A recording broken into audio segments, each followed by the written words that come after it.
इस कार्यक्रम के प्रसारण पुण्यार्जक हैं श्री आरपी जैन, श्रीमती ममता जैन, श्री प्रशांत जैन, श्रीमती दिव्या जैन, पुत्र भरत जैन, श्रीमती सौम्या एवं पारस जैन। अनित्य अनुप्रेक्षा का वर्णन चल रहा है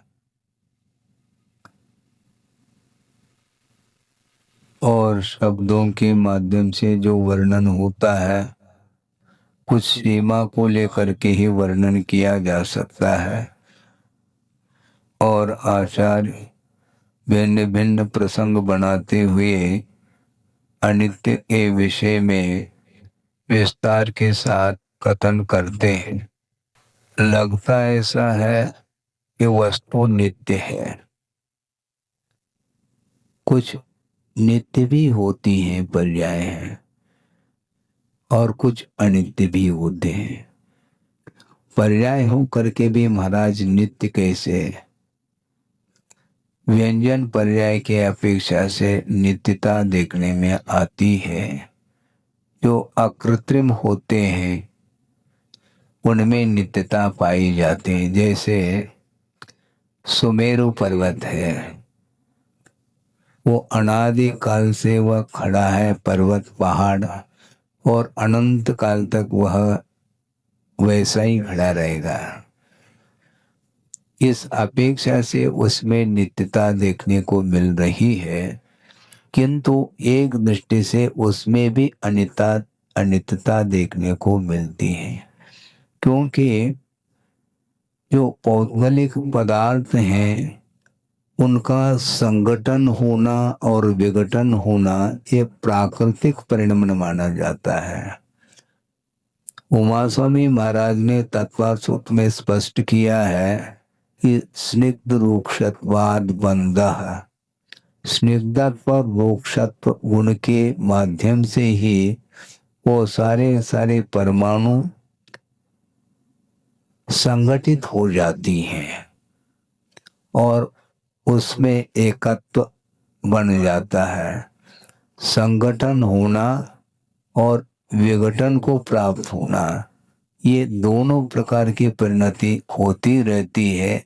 कुछ परमाणु जुड़ जाते हैं, कुछ परमाणु बिखर जाते हैं। बिखरना और संगठित होना ये पुद्गल का स्वभाव है, उसको नकारा ही नहीं जा सकता। किंतु लगता ऐसा है कि यह पर्वत नित्य है। वह व्यंजन पर्याय का अर्थ अनेक समयवर्ती जो पर्याय होती है उसको व्यंजन पर्याय की संज्ञा दी है, किंतु सूक्ष्म परिणमन उसमें भी होता रहता है, वह दृष्टि का विषय नहीं बन सकता। इस अपेक्षा से अनादि नित्य पर्याय की भी व्यवस्था आगम में दी है। और एक अनादि नित्य ये हो गया, अकृत्रिम जितने भी हैं, मेरु पर्वत हैं और स्वर्गीय विमान हैं, सूर्य विमान, चंद्र विमान आदि आदि, ये सारे ये नित्य हैं, इनका कभी भी अभाव नहीं हो सकता। किंतु इसमें भी ये पौद्गलिक होने के कारण परमाणुओं का बिखरना और संगठित होना ये बनता ही रहता है। इस अपेक्षा से प्रत्येक वस्तु क्षणिक है, ये विवक्षा बना करके यहाँ पर वर्णन किया जा रहा है। और ये मोह की ऐसी परिणति है कि वस्तु की अनित्यता को हम जानना चाहते हैं, किंतु मोह के कारण उस ओर दृष्टि नहीं जा पाती है।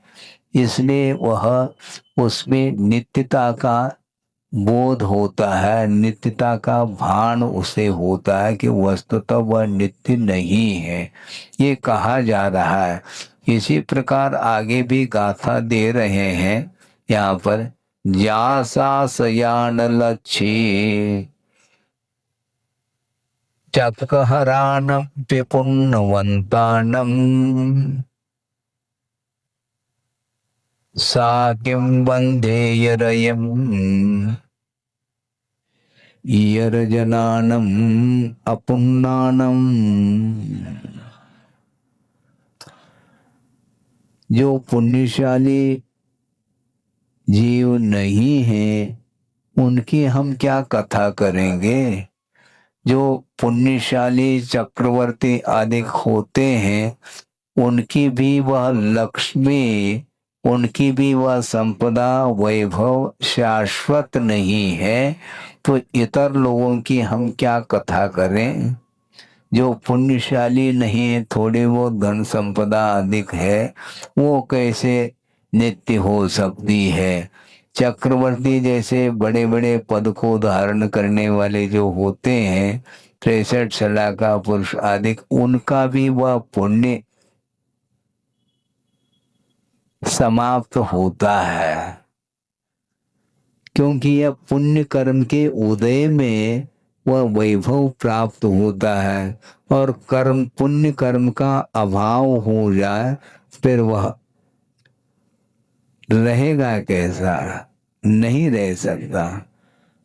लेकिन आगम में सारा विषय आया है, इसके बाद भी मेरे जीवन में थोड़ी आने वाला है?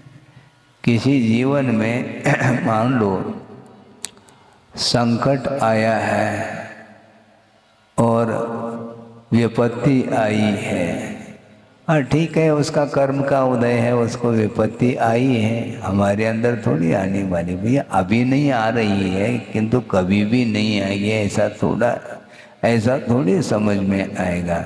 जब अपनी अपनी बार कह रहे हैं, महाराज अपनी बारी अभी नहीं आई है, जिसकी आई है वो जा रहा है, जिसकी आई है वह जा रहा है। जब स्वयं के ऊपर वह आपत्ति आती है, उस समय सोचता है कि ये ऐसा कौन सा कर्म का उदय है। हमेशा सावधानी रखनी चाहिए। सावधानी यदि नहीं रखते हैं तो निश्चित रूप से उसका अहित होगा। प्रमाद सबसे बड़ा शत्रु माना जाता है, प्रमाद से बचना चाहिए। और प्रमाद का स्वरूप क्या बताया ये ज्ञात है। प्राय करके प्रमाद का अर्थ आलस्य लेते हैं, उसको नींद आ रही है, निद्रा आ रही है, उसको हम प्रमाद मानते हैं। वह भी एक प्रमाद का ही भेद है, किंतु उतना ही प्रमाद नहीं है, बहुत सारे भेद हैं। तो ऐसी स्थिति में वस्तुतः प्रमाद का स्वरूप क्या है वह आगम में बताया है कि कुशलेषु अनादर प्रमाद, ऐसा कहा है। कुशल कार्य क्या है? जो धार्मिक कार्य होते हैं उसमें अनादर का भाव रखना यह प्रमाद माना जाता है। सांसारिक कार्य में तो वह उत्साहित होता है, किंतु धार्मिक कार्य में वह अनुत्साहित होता है। अनुत्साहित क्यों होता है? क्योंकि धार्मिक क्षेत्र में केवल त्याग के अलावा कोई बात है। प्रत्येक दिन त्याग की बात करते हैं, छुड़ाने की बात करते हैं, मोह से ऊपर उठाने की बात करते हैं। वो बात महाराज हमें समझ में नहीं आती है, इसलिए अरुचि पैदा होती है। और सांसारिक क्षेत्र में हमेशा मन के अनुरूप वस्तु मिलते रहते हैं पुण्य के उदय में, इसलिए उससे वह ऊबता नहीं है। बार बार उन्हीं वस्तुओं का उपभोग करता है, इसके बाद भी उसको तृप्ति नहीं मिलती। कोई बात नहीं, तृप्ति नहीं मिलती, तात्कालिक वह मान लो तृप्ति होती है, पुनः वापस उनका उपभोग तो हमें करना ही है। इसलिए वह उस प्रकार वह आगे बढ़ता चला जाता है सांसारिक क्षेत्र में, और धार्मिक क्षेत्र में प्रमाद हो जाता है। महाराज प्रमाद को कैसे जीते हैं? प्रमाद के माध्यम से, असावधानी के माध्यम से जो हानि उठानी पड़ रही है उसको देखते हुए भी वह अलर्ट नहीं होता, सावधान नहीं होता, होना चाहिए। और कुछ ऐसे साधन सामग्री जिसको अपना लेता है और उसके माध्यम से ही उसको परेशानी उठानी पड़ती है। लेकिन प्रतिदिन ये घटनाएं देखने को सुनने को मिल रही हैं, इसके बाद भी उससे वह बच नहीं पा रहा है। अकाल मरण के निमित्त कितने प्रकार के होते हैं सबको ज्ञात है। लेकिन अब देखो, पूरे भारतवर्ष की मैं बात करता हूँ, प्रतिदिन एक्सीडेंट के माध्यम से कितने लोगों का अकाल में मरण होता है, आपको ज्ञात नहीं है क्या? प्रतिदिन न्यूज़पेपर पढ़ते हैं, उसमें सारी आपको जानकारी मिलती है। लेकिन अकाल मरण से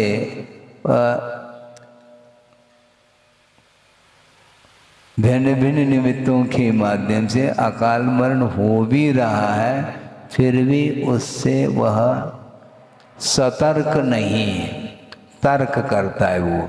हाँ, ये तो समस्या है। तर्क वितर्क मत करो, सतर्क रहो, ये कहा गया है। लेकिन नहीं होता। अभी कुछ ही दिन पहले एक विमान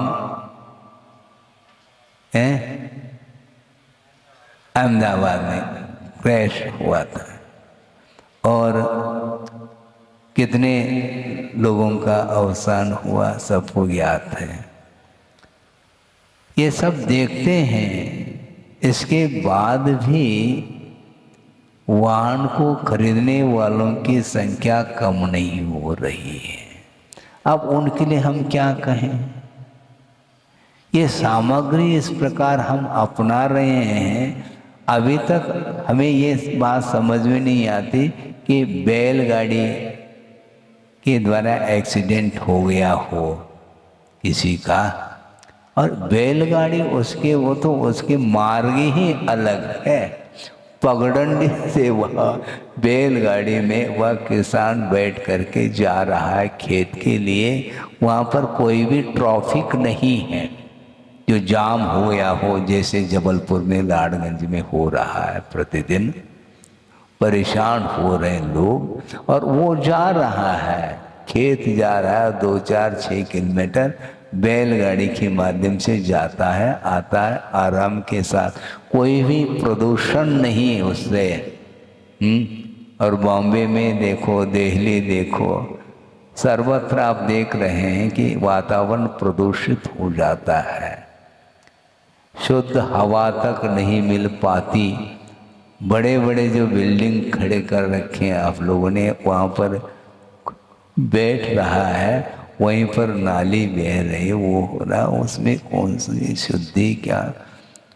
इसके बाद भी वह रूटीन चल रहा है उसका जीवन, क्योंकि केवल पैसा किसी भी प्रकार से वित्त का अर्जन होना चाहिए, उसके माध्यम से वह जीवन यापन करता है। ध्यान नहीं है, जीवन जीने की कला तक नहीं आ रही है, आरोग्य भी समाप्त हो रहा है और धर्म तो समाप्त हो ही रहा है। इसलिए प्रमाद छोड़ो ऐसा कहा जा रहा है, फिर भी नहीं, शुद्ध खान पान भी नहीं है, और जीवन जीना चाहता है। और यहाँ पर आता है, महाराज आशीर्वाद दे दो। क्या हो रहा है? परेशान हूँ, आए दिन ब्रेन हेमरेज होता है, पैरालिसिस अटैक आ जाता है, हार्ट संबंधी बीमारी है, कैंसर है। ये सारे भयानक जो रोग आ रहे हैं, इसमें स्वयं की ही असावधानी है। लेकिन उस असावधानी वो उस वातावरण से वो अपने आप को उठा नहीं पा रहा है ऊपर, जबकि इसमें किसी की कोई बाध्यता नहीं है।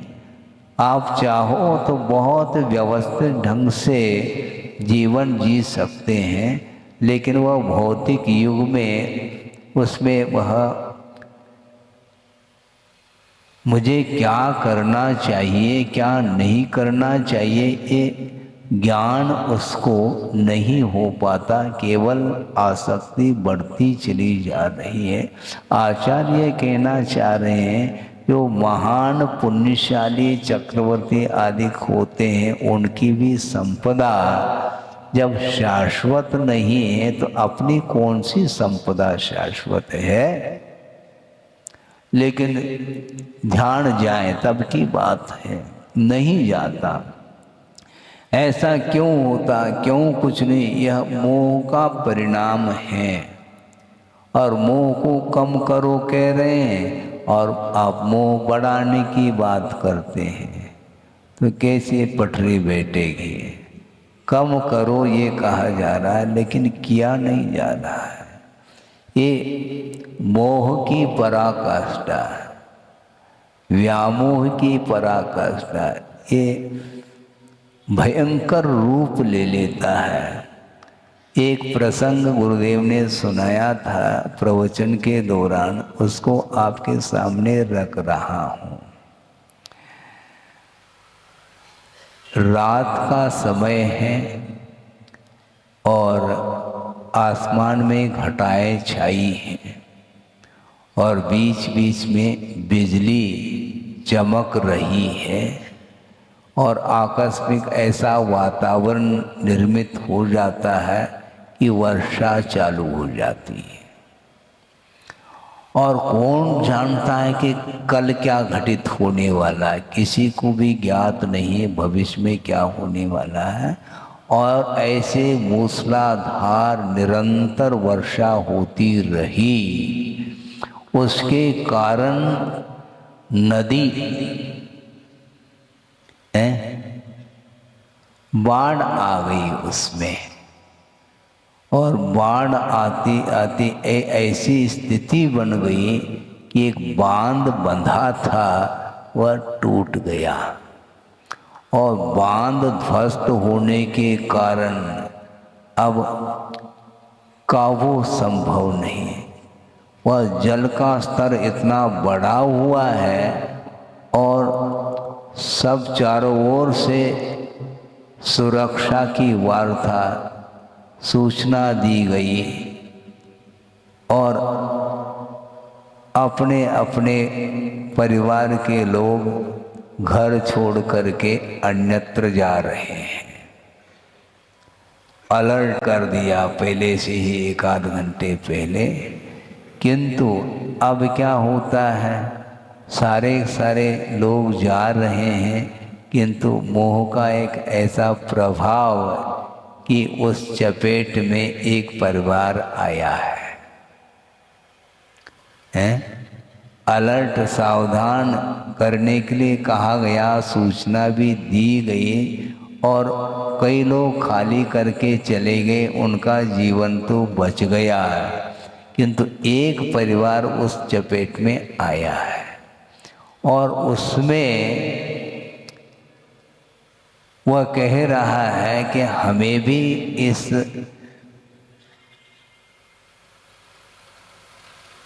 जो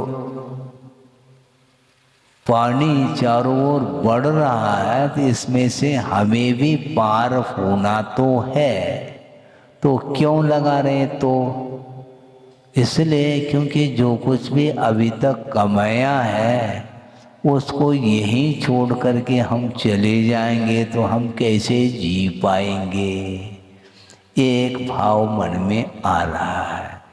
इसके उपरांत भी उसने कहा, पत्नी को बोला कि तुम यहाँ से पार हो जाओ, अपने बच्चों को लेकर के जल्दी से जल्दी निकल जाओ। और वह निकल गई और वो व्यक्ति सोच रहा है सब कुछ समेटना है, जबकि जीवन समेटने को है। इसके बाद भी वो अपने धन संपदा को वह बटोरने में लगा है। इतने में वह निकलने को हो जाता है, किंतु पानी के साथ वह बहता चला जा रहा है और उस बहाव में उसका मरण हो जाता है। इसके उपरांत भी वह हाथ में जो पोटली थी वह पकड़ करके रखा था उसको, वो पोटली समेत वह बहता बहता चला जा रहा है और जीवन का अंत हो जाता है। ये घटना 1957 की पूना के पास एक कोई बांध था, बताते वह ध्वस्त हो गया था, उसके कारण यह नौबत आई थी। बड़ी विचित्र दशा है संसारी प्राणी की।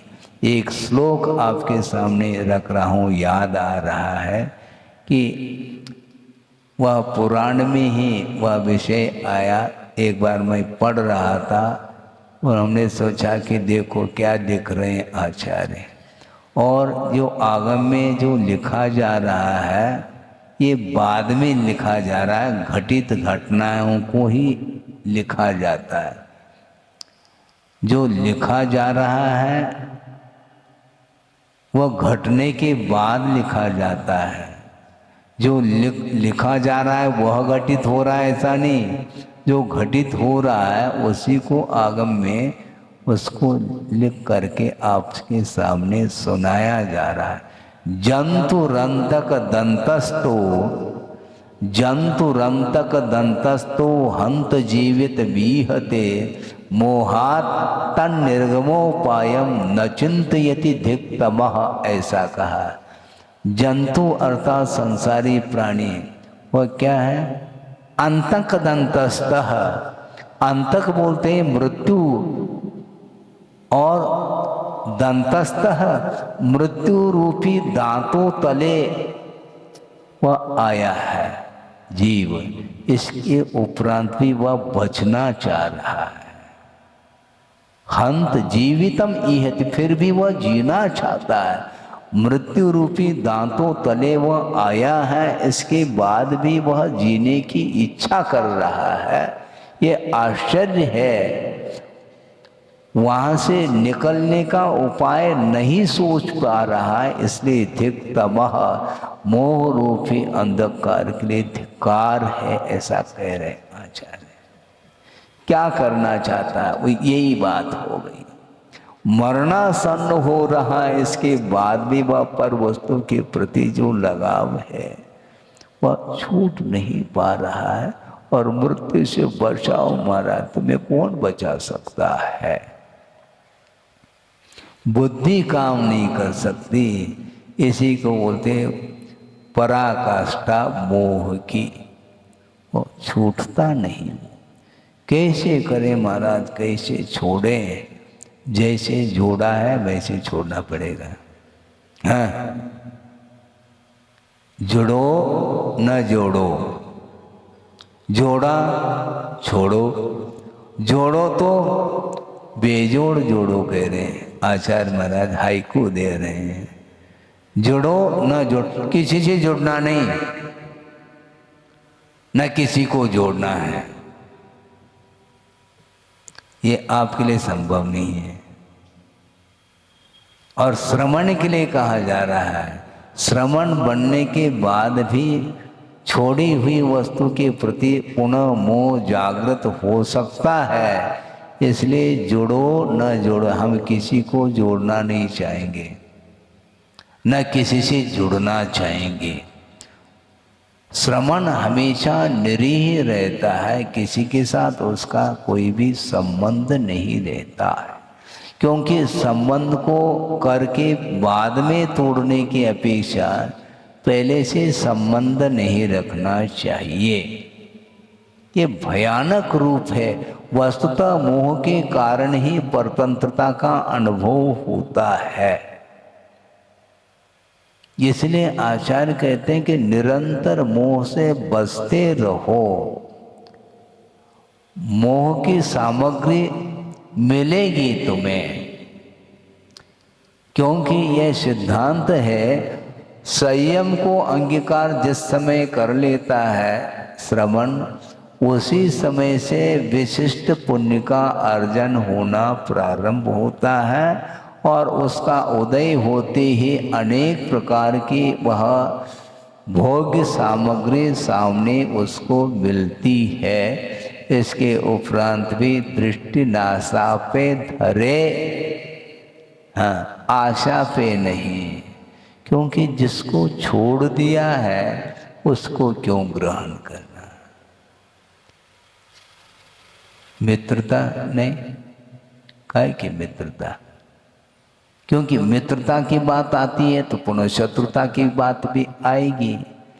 एक व्यक्ति से यदि लगाव है तो दूसरे के प्रति अलगाव अपने आप ही सिद्ध होता है। आपका झुकाव सबके प्रति है कि किसी खास व्यक्ति विशेष के प्रति झुकाव है? व्यक्ति विशेष के प्रति है तो निश्चित रूप से आपका कोई न कोई संबंध है उसके साथ, तभी तो उसके साथ आप अपने आप को मित्रता का व्यवहार करना चाहते हैं उसके प्रति। किंतु आचार्य कहते हैं ये लौकिक मित्रता ठीक नहीं है, ये तात्कालिक है, इसमें स्वार्थ है और स्वार्थ अथवा अपना प्रयोजन जब तक सिद्ध होता है तब तक उसके प्रति बहुत वह स्नेह के साथ बर्ताव रखता है, लेकिन उसमें थोड़ी बहुत भी गड़बड़ी आ गई तो पुनः वापस वह बिखराव, इसी को बोलते। पहला संगठन हुआ, स्निग्ध रूक्षत्वात् बंध, चिकनाहट के कारण बंध को प्राप्त होता है, चिकनाहट समाप्त होते पुनः बिखराव आ जाता है। उसी प्रकार राग द्वेष रूपी चिकनाहट के माध्यम से वह संसारी प्राणी एक दूसरे के साथ संबंध स्थापित करना चाहता है, इसलिए संसार का निर्माण होता है। उसमें स्थायित्व बिल्कुल नहीं। कुछ ऐसे पर्याय हैं, लगभग 4 प्रकार के पर्याय ये मान के चलें कि जिसका संबंध एक अनादि अनंतात्मक पर्याय होती है। वो कौन सी पर्याय है? अनादि अनंत अभव्यत्व भाव, वो कभी समाप्त नहीं होगा।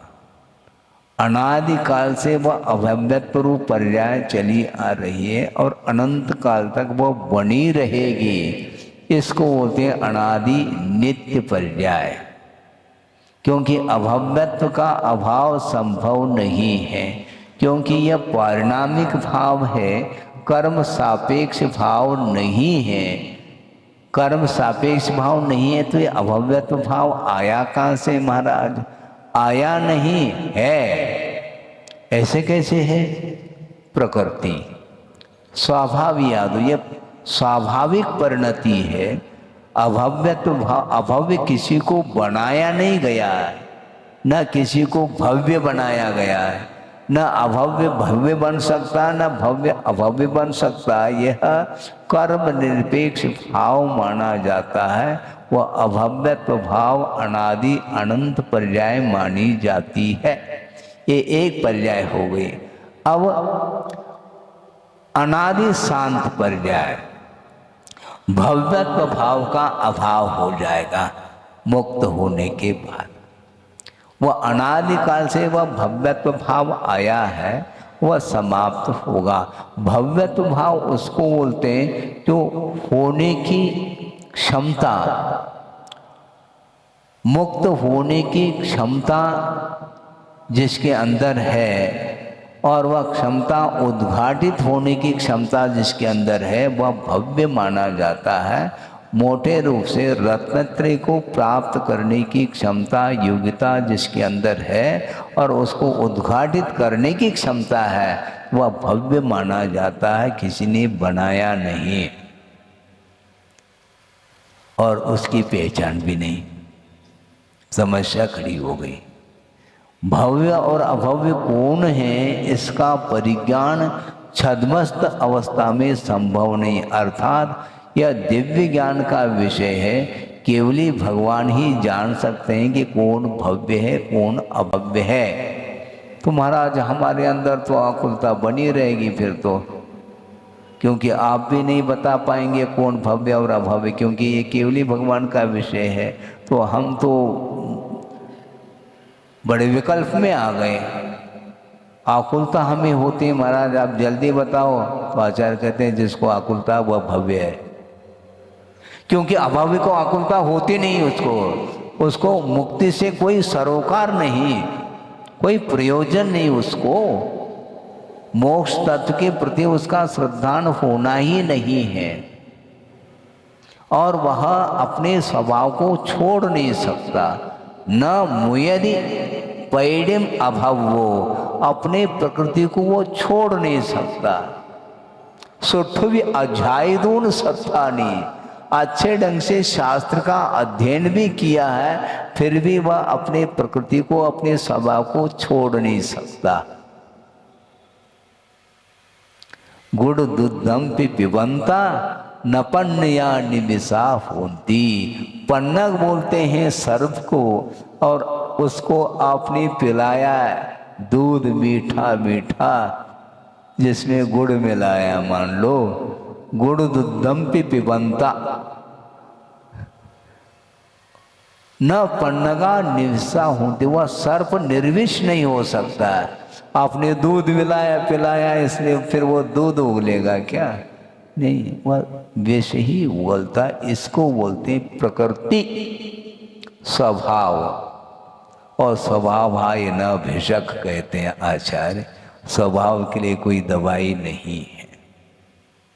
शारीरिक कोई रोग हुआ है उसकी दवाई मिल सकती है, उसका ट्रीटमेंट हो सकता है, किंतु मानसिक जो रोग है उसको ठीक करना बहुत कठिन है। साइकोलॉजी इफेक्ट हो गया, अब उसको कौन दूर करेंगे? डिप्रेशन में आ गया, किसी के द्वारा ज़्यादा प्रेशर बढ़ गया तो वह डिप्रेशन में आता है। अब उसको कैसे दूर करें? इसलिए स्वभाव आए न भिषक, स्वभाव के लिए कोई भी औषधि नहीं, कोई उपचार नहीं हो सकता। इसी प्रकार ये पारिणामिक भाव है, वह परिवर्तित नहीं हो सकता। तो अभव्यत्व भाव अनादि अनंत काल तक भी वह इसी संसार में परिभ्रमण करेगा। क्यों? अभव्य है इसलिए, और उसको कोई चिंता नहीं। चिंता मोहि काहे की, वो कहता है हमें कोई चिंता नहीं, मोक्ष से कोई चिंता नहीं, बल्कि वह अभव्य भी जिनलिंग को अंगीकार करता है, दिगंबरत्व को अंगीकार करके तप आदि कर लेता है, किंतु उसका जो एम है, लक्ष्य है, वह केवल भोग्य वस्तुओं को प्राप्त करना है। धम्मम भोग निमित्तम सद्दहदी, वो भोग के निमित्त वह श्रद्धान कर रहा है, तप आदि भी कर रहा है। उत्तर लोक तृष्णया, भविष्य में अगले भव में भगवान मुझे ये मिल जाए, इसलिए वह तप कर रहा है। कठोर तप करता है, यहाँ तक कि आगम में उल्लेख मिलता है, उसको घानी में भी पेल दो तो भी उफ नहीं करता। और शुक्ल लेशा के माध्यम से वह ग्रैवेक पहुंच रहा है, 9 ग्रैवेक, और 31 सागर की वहाँ पर आयु है, और वहाँ पर आराम के साथ क्या सुख ही सुख है। वहाँ पर दुख तो है ही नहीं, लेकिन वस्तुतः देखा जाए वह भी क्षणिक है, क्योंकि कर्मायत जो सुख है, इंद्रिय के माध्यम से उत्पन्न होने वाला जो सुख है, वह तात्कालिक है, त्रैकालिक नहीं। यदि त्रैकालिक मान लिया जाए तो कभी भी देव पर्याय से उसका अवसान नहीं हो पाएगा, जबकि हो जाता है। अवसान क्यों हुआ? वो इतना सुख था, सागरोपम आयु तक उसका उपभोग किया, तो इसलिए अब गाड़ी रिवर्स, क्योंकि पुण्य समाप्त हो गया है। चक्क हराणम पे पुण्यवंतानम न सासया सा लक्ष्मी, यानी लक्ष्मी शाश्वत नहीं है और आप लक्ष्मी पूजा करते हैं, भारी समस्या है। इस कार्यक्रम के प्रसारण पुण्यार्जक हैं श्री आरपी जैन, श्रीमती ममता जैन, श्री प्रशांत जैन, श्रीमती दिव्या जैन, पुत्र भरत जैन, श्रीमती सौम्या एवं पारस जैन।